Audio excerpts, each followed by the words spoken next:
I love getting to try new skincare, but these are things that just did not work and will not be repurchased.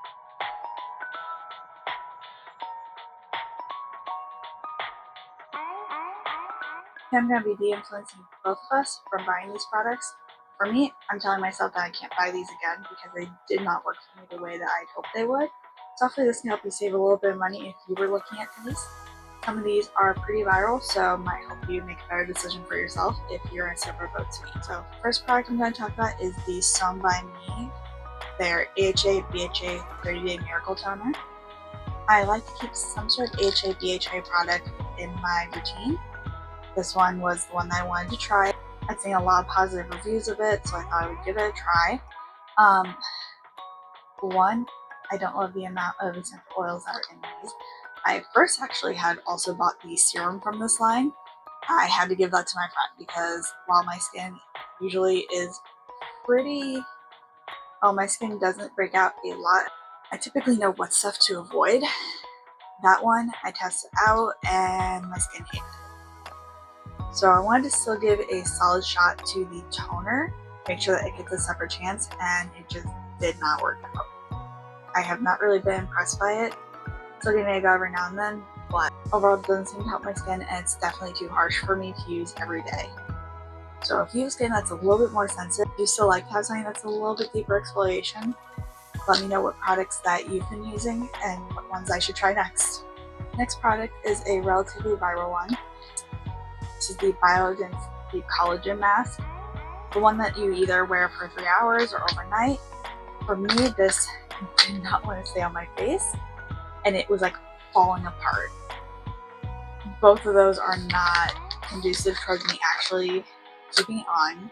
I even tried using one of the like silicone extra masks to hold it on. I'll insert a silly clip of it here because I did a short TikTok of it, but I don't think I'd be repurchasing again. I'm glad I got these on sale, but I definitely would not pay the full price personally for it, and especially for how long you have to sit with it on. Personally, for a deep hydration mask, I much prefer the Torriden ones. They stay a lot better on my skin. You don't have to necessarily keep them on as long, and you still get that deeper hydration for your drier skin. So those, much better purchase in my opinion. It's fun to try, but not worth how expensive these are. Next product is a sunscreen that I will not be repurchasing. This is the Aqua-Fresh version of the Joseon sunscreen. I personally love the original Rice Probiotic version. I have a ton of backups that one because that is the sunscreen that I keep going back to. I know my skin really likes. This one, it's okay. I'm definitely going to finish the tube that I have of it left, but it's a much thinner formula while still leaving my skin a little bit greasier than the other one somehow. So I don't like how it sits on my skin as well. So I don't see a point for me and my skin to repurchase it. It also doesn't give my skin as much hydration. My skin can lean a little bit towards the drier side, so I much prefer the Rice Probiotic for my personal skin type. If you have drier skin especially, I wouldn't recommend this one. It definitely does not replace a moisturizer for me, and layers a little bit awkwardly for me too. So that makes it even less worth the extra hassle that is for me to purchase my Korean sunscreens. I have several sunscreens that I want to get to try eventually. So if you guys have any, especially Korean or Japanese sunscreens that you would like me to test out for y'all, let me know. So it is from the brand WYM Me. So typically you can get on Yes Style, and they do still sell this color there. It's not the lip balm as a whole. I actually kind of really want the original version because I do like the formula. The problem for me, like, I love the packaging.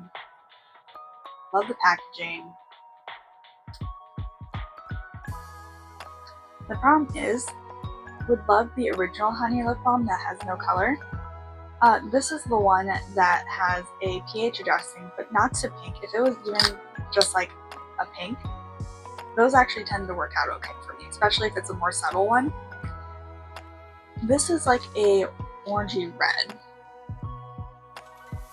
You'll probably figure out pretty quick here, I am a cool tone girl. One, my skin tone in and of itself is very cool, and when my lips get too orangey, it starts making me look sick. When I do use this, I have to top it off with like a gray or something. is the only way that I make this work.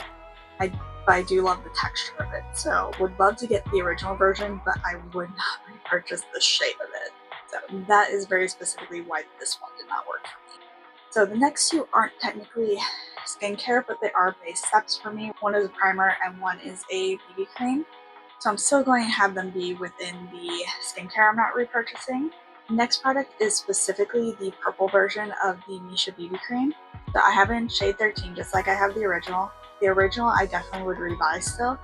Love that, adds to my sun protection for the day. Shade is a little bit darker for me, but because the undertone is really good, it blends in, and especially for summer, I love it. The downside to this one is it's a little bit less moisturizing for me, as well as this version does not have sunscreen, so the combination makes it a little bit less useful for me. I wouldn't wear the red on its own as a sunscreen, but I do like layering on top of my sunscreen for a little extra protection.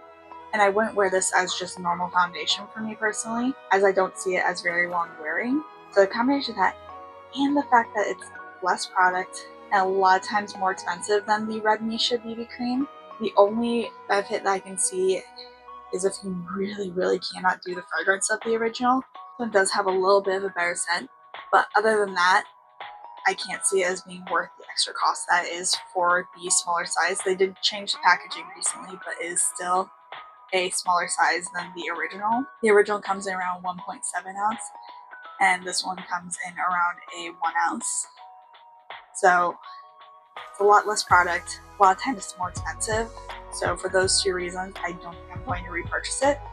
I'll finish the one that I have, but after that, I'm going to just stick to keeping the original 13 in my collection. And last but not least is a primer. I've had it for a while. As you can see, I've worked through quite a bit of it, but there are a couple reasons I won't be buying this again.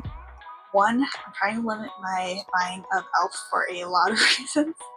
I love that they're budget friendly, but some of their marketing decisions, personally, I haven't agreed with much. So while there's certain products I haven't replaced yet, this is an easy one for me to cut from my routine. I don't see enough of its benefit when I've used it for it to be worth going out of my way to add another one back in once I finish this. Honestly, I'm not super in a rush to get another grippy primer. If you have any that you absolutely love and swear by and you'd want me to try it, let me know. But more than likely, I'm just cutting that step out of my routine, and especially not the e.l.f. Super Grip. This will not be a repurchase for me.